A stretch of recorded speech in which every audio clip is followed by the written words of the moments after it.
Hello, and welcome everybody. This is Talking Jobs with me, Rbromnick. And today, what we're going to be talking about is breaking barriers. And this particular podcast is designed to reach out to students who may be experiencing or facing additional challenges with making the transition to work. So for us all, if you're looking for a new job or you're leaving university, it's a time of both excitement but also recognition that you have to sort of meet the needs of the employer and find out what's right for you. And there is some evidence that certain groups of students may find it more challenging than others. So the sorts of people we're trying to talk about today and reach out to are people who've maybe left care, students with disabilities, whether that's physical or mental, mature students. Some of you may be students with caring responsibilities, BAME students, and if you also come from a background where people in your family haven't traditionally gone to university, you might be the first generation.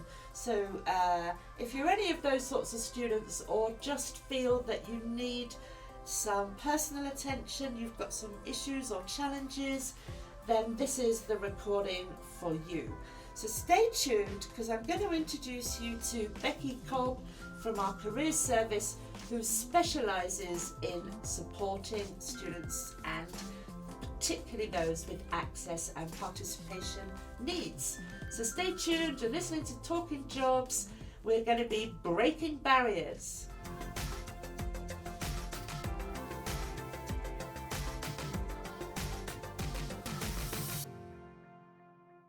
So welcome, Becki! Hello!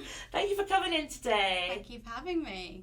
So you're one of our university careers and employability. Yes, absolutely. Do you want to just start by introducing yourself, tell our listeners about your role? Yeah, so my name is Becki Cobb. I am a careers advisor here. I started just in September, so I'm about 4 months into my role now.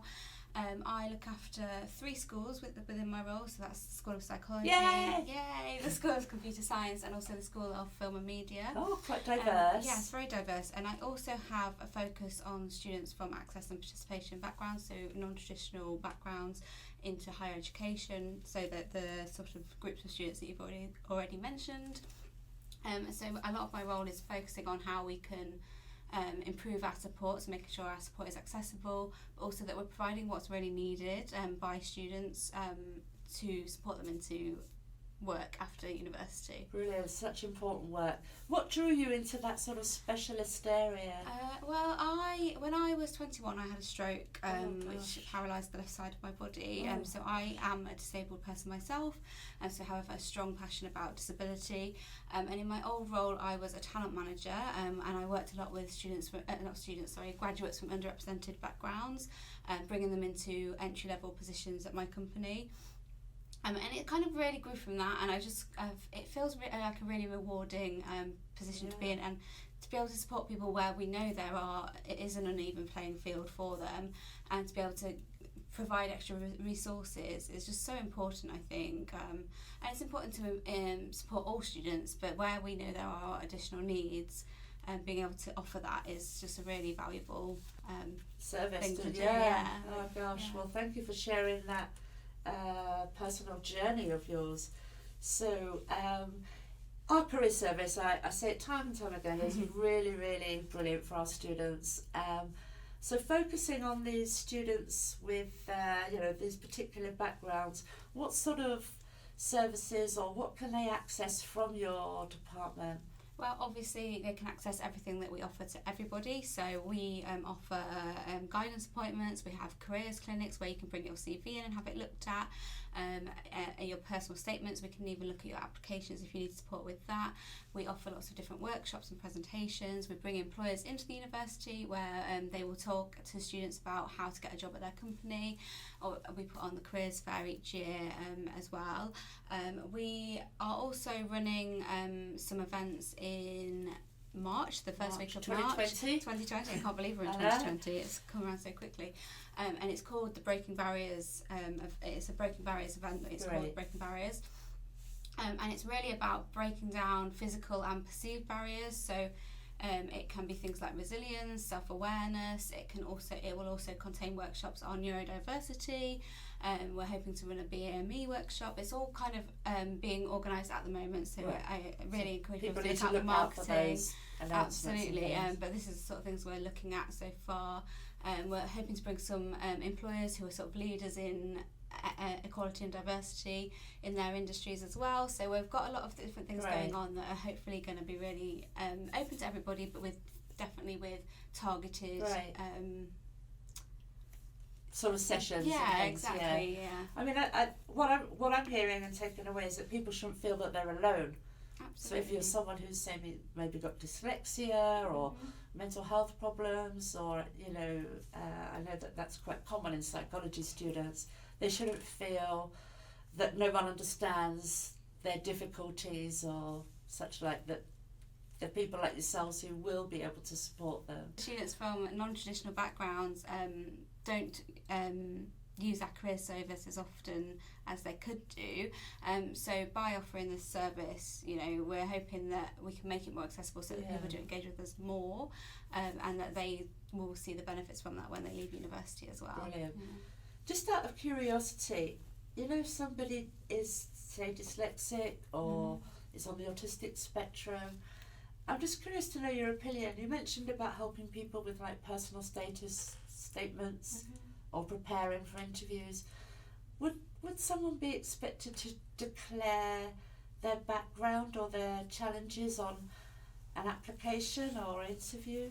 There are some roles where you will need to, so if it's a role specific that's a disability graduate scheme, for example, then you will need to declare that. But in general jobs, there's no right or wrong answer. It is really personal choice. So I'm hoping actually to run a workshop on not telling you whether you should or you shouldn't, but giving the information so that you can make your own decision around that, because there are benefits to disclosing it, and there are also potentially some negatives as well. And some students, I think anyone applying for any job, they might not want to disclose for personal reasons, but they might find that as they go through the recruitment process, if they do disclose, there are adjustments that can be made. So I think it's really important that you just make that your own decision on that, but we can provide that information around when you might like to disclose it. That's really useful. Because you might disclose it at application stage, you might put it on your CV even, and there are ways that you can do that uses it as a selling point. But you also might not want to disclose it until you get offered the job, and that's absolutely fine.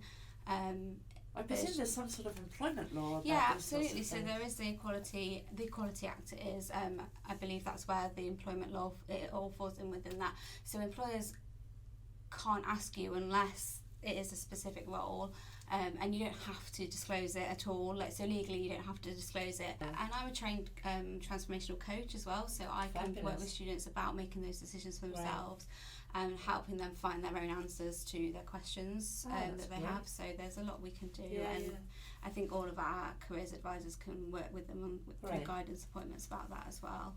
And you mentioned about perceived barriers. Is that to do with things like people's personal confidence or self-esteem, but it might not be something that's a registered disability or something? So it might be a limiting belief like, oh, I'm too old to apply for that, or I'm too young to apply for that, I'm not experienced enough. These are all limiting beliefs that we all have in one way or another, that can be perceived barriers to applying for jobs, let alone at interview stage. I think there's definitely workshops that we're hoping to run around that. So what are your strengths, what are your weaknesses, and how can you overcome those, or build on your experience to make your weaknesses a strength, and I think that perception is a perception you have of yourself sometimes, and just helping students to feel more confident with what their skills and experience are, I think. Right, brilliant. Yeah. So for some students there are financial barriers. Yes. Is there anything your service can offer towards people maybe that are going off for interview, or maybe they need to pay for a DBS check or something like that? Yeah, absolutely. So We know that after you've applied for a job and you get offered an interview, it can be quite expensive to get to the interview. If you're not looking for local jobs, you've got the travel, you might have interview clothing that you need to get, and you mentioned DBS checks as well. And we have what's called an opportunities fund. Now there is eligibility criteria, and that eligibility is based around non-traditional students. So as we've mentioned already, it's first generation higher education, so that's if your parents haven't been to university, if you're a mature student, if you have a disability or a mental health condition, also if you're a carer, or if you have left care or you're an estranged student, but also if you have a household income of less than £25,000, so that's your home household income, not your household, unless of course you fall into the independent student category. And also there's one that's based around postcode, so that's if the area that you come from has low participation of people going into higher education as well. And that the funding that we can offer is £500 per student, so that's for the whole university lifetime, so it's £500 any time throughout your university experience. It will be up to £500, so we're not going to just give you £500 because you've got a job interview. But if you need to apply for a train ticket, then we can potentially refund that, or pay for it in advance, and it kind of depends on what point you apply for it. So we recommend that anyone who thinks they may be eligible, or who does need financial support and isn't sure if they're eligible, either contact me directly. So my email address is rcobb, that's COBB @lincoln.ac.uk, but also you can email the Careers Centre just to say that you're interested in finding out more, and we can send you all the information, check whether you're eligible, have a bit of a one-to-one between myself and the individual, and then I take it to a panel basically to have it reviewed, and they'll say whether we can approve it or not.